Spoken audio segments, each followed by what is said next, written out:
എനിക്ക് തോന്നുന്നു നേരിട്ട് പറഞ്ഞു കഴിഞ്ഞാൽ നല്ല മറുപടി കിട്ടുന്നുള്ളതുകൊണ്ടായിരിക്കും കേട്ടോ.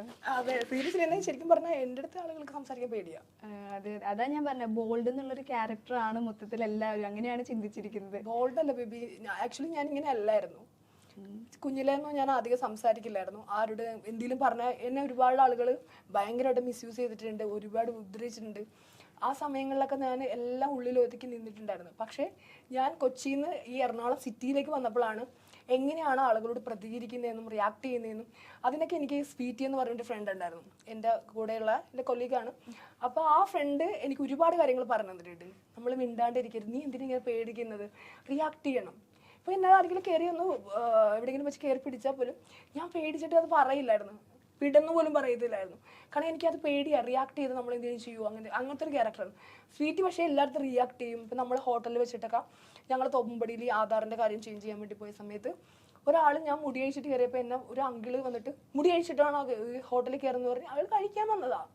എൻ്റെ അടുത്ത് ഭയങ്കരമായിട്ട് ഷൗട്ട് ചെയ്തു. എനിക്ക് സങ്കടം വന്നിട്ട് ഞാൻ കരയുക എന്ന് പറഞ്ഞാൽ ഇഫ്താർ എന്ന് പറഞ്ഞ ഹോട്ടലിൽ വെച്ചിട്ട് മുടി അഴിച്ചിട്ട് കയറി എന്ന് പറഞ്ഞാൽ അയാൾ ഭയങ്കര ഷൗട്ട് ചെയ്യണ്. എനിക്കാണ് സങ്കടം വന്നിട്ട് പോയാ. എല്ലാവരും നോക്കണം, അവിടെ വേറെ പെണ്ണുങ്ങളെ മുടി അഴിച്ചിട്ട് ഇരിപ്പുണ്ട്. എന്താണ് സ്വീറ്റിക്ക് അങ്ങ് ദേഷ്യം വന്നു. സ്വീറ്റ് തൻ്റെ തന്തയാണോ അവിടെ മുടി അഴിച്ചിട്ടിരിക്കുന്നത്, തനിക്ക് എന്നാത്തിൻ്റെ താൻ ഇവിടെ നിന്നിട്ട് ഇവിടെ എന്തെങ്കിലും താൻ കഴിക്കാൻ വന്ന കഴിച്ചിട്ട് വിൽക്കട്ടെ, തൻ്റെ പാത്രത്തിൽ ഇങ്ങനെ മുടി കുറേ ഷൗട്ട്. അപ്പം ഞാൻ പറഞ്ഞു വേണ്ട സ്വീറ്റി, ആളുകൾ ശ്രദ്ധിക്കണം, പോലീസിനെ വിളിക്കണം എന്ന് പറഞ്ഞ് അപ്പം തന്നെ സ്വീറ്റി പോലീസിനെ വിളിപ്പിച്ച് സ്വീറ്റി കാര്യങ്ങൾ പറഞ്ഞു. സ്വീറ്റി എന്ന് പറഞ്ഞാൽ ജീവൻ ടി വിയിൽ ന്യൂസ് റീഡ് ചെയ്യണം. സ്വീറ്റി അപ്പം തന്നെ മീഡിയനെ വിളിപ്പിച്ചു, പോലീസിനെ വിളിപ്പിച്ചു. ഇവിടെ ഇങ്ങനത്തെ നിയമം ഉണ്ടോയെന്ന് ചോദിച്ചു. ഒരു ആൾക്ക് അയാളുടെ ഇഷ്ടത്തിന് നടക്കാനുള്ള സ്വാതന്ത്ര്യമുണ്ട്, പിന്നെ ഈ കുട്ടി മുടി അഴിപ്പിച്ചിട്ടെന്ന് പറഞ്ഞാൽ എന്തിനാണ് ഇവരിങ്ങനെ ചെയ്തു പറഞ്ഞ് ഭയങ്കര സീനാക്കി. അപ്പോൾ എനിക്ക് മനസ്സിലായി നമ്മൾ റിയാക്ട് ചെയ്യണം.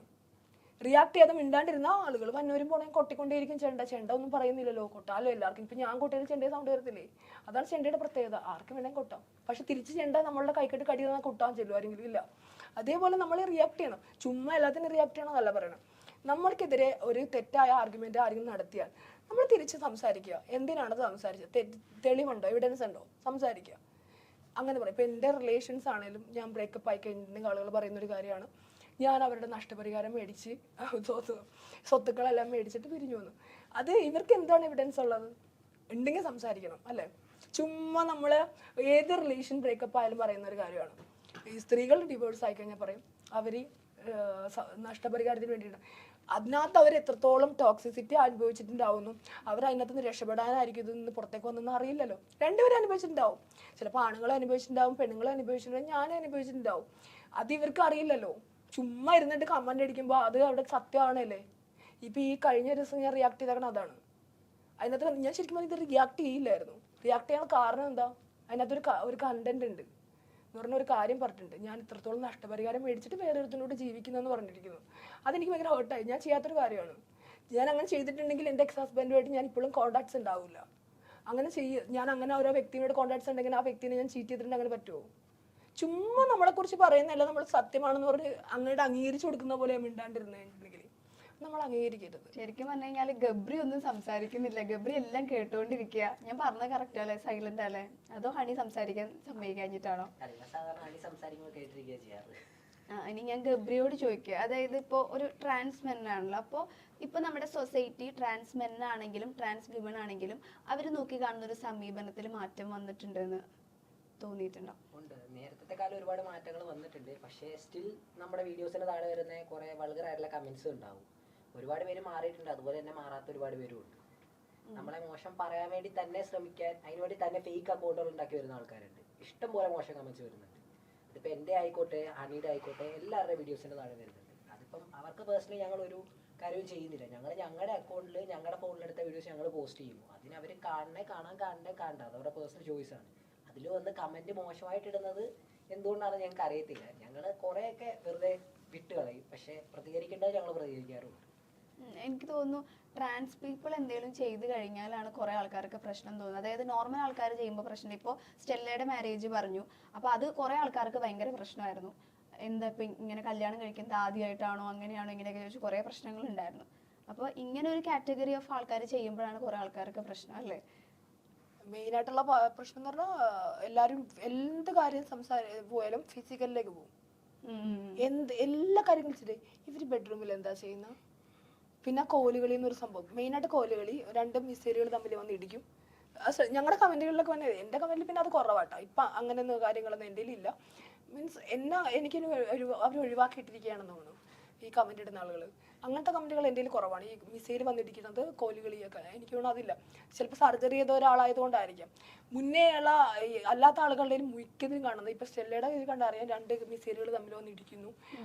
ബെഡ്റൂമിൽ എങ്ങനെയാ ഇവരുടെ ബയോളജിക്കൽ എങ്ങനെയാണ്, മീൻസ് ആളുകൾ എന്തിനാണ് ഇതിലേക്ക് ഇത്ര ക്യൂരിയസ്. ഇപ്പൊ സ്റ്റെല്ലയുടെ കാര്യത്തിലാണ് സ്റ്റെല്ല 9 years ആയെന്ന് പറയുന്നവർ റിലേഷനായിട്ട്. അയാള് ആ സുജിത്ത് എനിക്കറിയില്ല, പുള്ളി ആ സ്റ്റെല്ലേനെ എല്ലാ രീതിയിലും മനസ്സിലാക്കിയിട്ടുണ്ടാവും. അപ്പൊ അയാളുടെ ആ ഒരു മനസ്സിന്റെ സ്നേഹമാണ് ആ കാണുന്നത്. ഇവര് ഇതിനെ കുറിച്ചിട്ട് ഇത്രത്തോളം പറഞ്ഞ് ഇവർ ആഗ്രഹിക്കുന്നത് എന്താണ്, പുള്ളി ഡിവോഴ്സായി പോകണമെന്നോ അല്ലെങ്കിൽ വിട്ടിട്ട് പോകണമെന്നൊക്കെ എനിക്ക് ആഗ്രഹിക്കുന്നത്. ഇപ്പൊ എൻ്റെ പാർട്ട്ണറിനോടത്തും ഇതൊക്കെ തന്നെ സംസാരിച്ചുകൊണ്ടിരുന്ന വെച്ചത് എല്ലാവരും. ഇപ്പൊ ഞങ്ങളെ സപ്പോർട്ട് ചെയ്ത ആളുടെ ഫ്രണ്ട്സും ഉണ്ടായിരുന്നു, ഇപ്പൊ ഞങ്ങളുടെ ഫ്രണ്ട്സും ഉണ്ടായിരുന്നു. ഇപ്പൊ മെയിനായിട്ട് ഇപ്പൊ പുള്ളിയുടെ അനിയത്തിനെ കെട്ടിയിരിക്കുന്നത് ഞങ്ങൾ സപ്പോർട്ട് ചെയ്ത്, എൻ്റെ ഹസ്ബൻഡിന്റെ സിസ്റ്ററിനെ കെട്ടിയിരിക്കുന്നത് എൻ്റെ ഹസ്ബൻഡിന്റെ ഫ്രണ്ടാണ്. ഞങ്ങളുടെ ഫ്ലാറ്റിലെ നിത്യ സന്ദർശകനായിരുന്നു ആള്. എൻ്റെ ഹസ്ബൻഡിന്റെ ഫ്ലാറ്റിൽ നിത്യ സന്ദർശകനായിരുന്നു ആള് പറവൂരിലുള്ള. എന്നിട്ട് ആള് എന്നെയും ഹസ്ബൻഡിനെ ഭയങ്കര സപ്പോർട്ട് ചെയ്ത ഒരാളാണ്. ഒരു ദിവസം ഞാൻ കേട്ടതാണ് അപ്പുറത്തെ ബാൽക്കണിയിൽ സംസാരിച്ചുകൊണ്ടിരിക്കുന്നത്. പുള്ളിക്ക് ഓൾറെഡി സിസ്റ്ററിനെ ഇഷ്ടമായിരുന്നു. അപ്പൊ ഞങ്ങള് പുള്ളിയുടെ സിസ്റ്ററിന്റെ ഷൂട്ടിന് പോയി, പുള്ളിക്കാരത്തെ പൊട്ടിക്ക് നടത്തുക. അപ്പൊ അതിന് ഷൂട്ടിന് പോയ സമയത്ത് ഇവർക്ക് തമ്മിൽ കാണുന്നത്. അപ്പൊ ഇവർക്ക് എങ്ങനെയെങ്കിലും എന്നെ ഒഴിവാക്കാനുള്ള ഒരു കാരണം അവർ കണ്ടെത്തിക്കൊണ്ടിരിക്കുമായിരുന്നു. എങ്ങനെയെങ്കിലും ഒഴിവാക്കാനുള്ള ഒരു കാരണം ഉണ്ടാവുമല്ലോ. അപ്പൊ അതിന് വേണ്ടിയിട്ട് ഇവർ നോക്കുന്ന സമയത്താണ് ഈ പുള്ളിനെ കിട്ടിയത്. അപ്പൊ പുള്ളി ഞങ്ങളുടെ ഫ്ലാറ്റിൽ എപ്പോഴും വരുമായിരുന്നു. അങ്ങനെ ഇവർ തമ്മിൽ ഈ അനിയത്തിയും ഇവരും തമ്മിൽ കോണ്ടാക്ട്സ് ആയി. അപ്പൊ ഈ ബെസ്റ്റ് ഫ്രണ്ടായിട്ട് എന്നെ അത്ര നാൾ സപ്പോർട്ട് ചെയ്ത്, ഞാൻ ഫുഡൊക്കെ വെച്ച് കൊടുത്ത് കഴിച്ചുകൊണ്ടിരുന്ന ആള് എന്നെ ഭയങ്കരമായിട്ട് സപ്പോർട്ട് ചെയ്ത്. ഇപ്പൊ ഞാനും ഹസ്ബൻഡും തമ്മിൽ എന്തെങ്കിലും സ്വരച്ചേർച്ച ഉണ്ടെങ്കിൽ ഞങ്ങളെ പറഞ്ഞ് മനസ്സിലാക്കി തരുന്ന ആള് പിന്നെ ഹസ്ബൻഡിനെ കൊണ്ട് എപ്പോഴും പുറത്തു പോകാൻ തുടങ്ങി. എപ്പോഴും പുറത്തു പോക്കാണ്. അപ്പൊ ഞാൻ ചോദിക്കും എന്തോ പറ്റി ഇപ്പൊ പതിവില്ലാത്ത പുറത്തു പോക്കാണ്. അപ്പൊ എനിക്കറിയില്ല എന്താ സംഭവം. കാരണം പുള്ളിക്ക് ഒരു ഉദ്ദേശമുണ്ട്, ഫ്രണ്ടിന് ഉദ്ദേശമുണ്ട് അനിയത്തിനെ കല്യാണം കഴിക്കണം, അനിയത്തിക്കൊരു ഉദ്ദേശമുണ്ട്, അമ്മയ്ക്കൊരു ഉദ്ദേശമുണ്ട്, എൻ്റെ നിന്ന് ഹസ്ബൻഡിനെ പിരിച്ചുകൊണ്ട് പോകണം. ഇത് അവർക്ക് നല്ലോണം നടക്കുന്നുണ്ടായിരുന്നു. അപ്പൊ ഞാൻ എന്താ ചെയ്യണത്, ഫാമിലി അല്ലേ, നന്നായി പോട്ടെന്ന് വിചാരിച്ചു. പക്ഷെ എനിക്കിട്ട് തന്നെ നല്ല രീതി കിട്ടിക്കൊണ്ടിരുന്നത്. പക്ഷെ എനിക്ക് നമ്മളെ ഒരാൾ വലിച്ചെറിയും മുമ്പേ ഞാൻ അവിടെ നിന്ന് മാറിക്കൊടുത്തു. കാരണം നമ്മൾ ഭയങ്കര ഹേർട്ടായി പോകും. അത് നമ്മളൊരാൾ വലിച്ചെറിയുമ്പോൾ നമ്മൾ പുറയിൽ നടന്നു പോകണം. അപ്പൊ അവര് ഭയങ്കരമായിട്ട് ഹേർട്ടാവും. സീരിയസ്ലി എൻ്റെ ഭാഗത്തുനിന്ന് നമുക്ക് പിരിയാമെന്നുള്ളൊരു ഡയലോഗ് എൻ്റെ ഹസ്ബൻഡ് ഒരിക്കലും പ്രതീക്ഷിച്ചിരുന്നില്ല. ഞാനായിട്ട് അങ്ങോട്ട് പോയിട്ട് എനിക്ക് നിങ്ങളെ വേണ്ട, നമുക്ക് തമ്മിൽ പിരിയാമെന്നൊരു കാര്യം ആള് പ്രതീക്ഷിച്ചിട്ടുണ്ടായില്ല. കാരണം അവർ ഓൾറെഡി ഫിക്സ് ചെയ്ത് വെച്ചിട്ടുണ്ടായിരുന്നു കല്യാണം കഴിക്കാമെന്ന്. ആ പെൺകുട്ടിനെ അവർ ഞാൻ പിരിയുന്നത് മാസം കഴിഞ്ഞ് 3 മാസത്തിനുള്ളിൽ അവർ കല്യാണം കഴിഞ്ഞു. അപ്പൊ അത് നേരത്തെ ഫിക്സ് ചെയ്ത് വെച്ചിരിക്കണല്ലേ, അതെല്ലാം അറേഞ്ച് ചെയ്ത് വെച്ചിരിക്കുമായിരുന്നു. അപ്പൊ എങ്ങനെയാണ് ഇത്രയും വർഷം ഞങ്ങൾ തമ്മിൽ റിലേഷൻ ആയിരുന്നു, ഫിസിക്കലി മെന്റലി അത്രത്തോളം അറ്റാച്ച്മെന്റ് ഉള്ള ഞങ്ങൾ തമ്മിലുള്ള റിലേഷനുള്ള ഒരാള് എന്നോട് പിരിഞ്ഞിട്ട് കുറച്ച് ദിവസം പോലും ആൾ വിഷമിച്ചിരുന്നിട്ടില്ല. പെട്ടെന്ന് ഒരു പെണ്ണിനെ മാരേജ് ചെയ്തു. അപ്പൊ ആള് ഫുൾ പ്രിപ്പയർഡ് ആയിരുന്നു. അല്ലാന്നുണ്ടെങ്കിൽ എന്റെ കൂടെ ഇരുന്നുകൊണ്ട് എന്നെ പറ്റിച്ചേനും, മനസ്സിലാവും, എന്റെ കൂടെ ഇരുന്നുകൊണ്ട്. അപ്പൊ ചോദിക്കും അടുത്ത വരാമണ നിന്നെ കൊള്ളാഞ്ഞിട്ടായിരിക്കും എന്ന് പറയും. അടുത്ത കമന്റ് വരാമണ എന്നെ കൊള്ളാഞ്ഞിട്ടാണ്. എന്നെ കൊള്ളാഞ്ഞിട്ടൊന്നുമല്ല, ഈ ലോകത്തുള്ള ഏറ്റവും സുന്ദരി എന്ന് പട്ടം കിട്ടിക്കുന്ന ഡയാന രാജകുമാരി എന്നൊരു സ്ത്രീ ഉണ്ടായിരുന്നു. അവരുടെ ലൈഫിൽ നടന്നിരിക്കുന്നത് എന്താണ്, അവരെയും അവരുടെ പാർട്ണർ ചീറ്റ് ചെയ്തിട്ടുണ്ട്, വേറെ സ്ത്രീകളെ തേടിപ്പോയിട്ടുണ്ട്. സൗന്ദര്യമോ ഭംഗിയോ ശരീരമോ സെക്സോ ഒന്നും അല്ല കാരണം. ഓരോ വ്യക്തികളുടെ ജെന്യുവിൻ ആയിട്ടുള്ള ക്വാളിറ്റീസ് എന്നൊരു സാധനമുണ്ട്, അവരുടെ സോൾ ഉണ്ട്.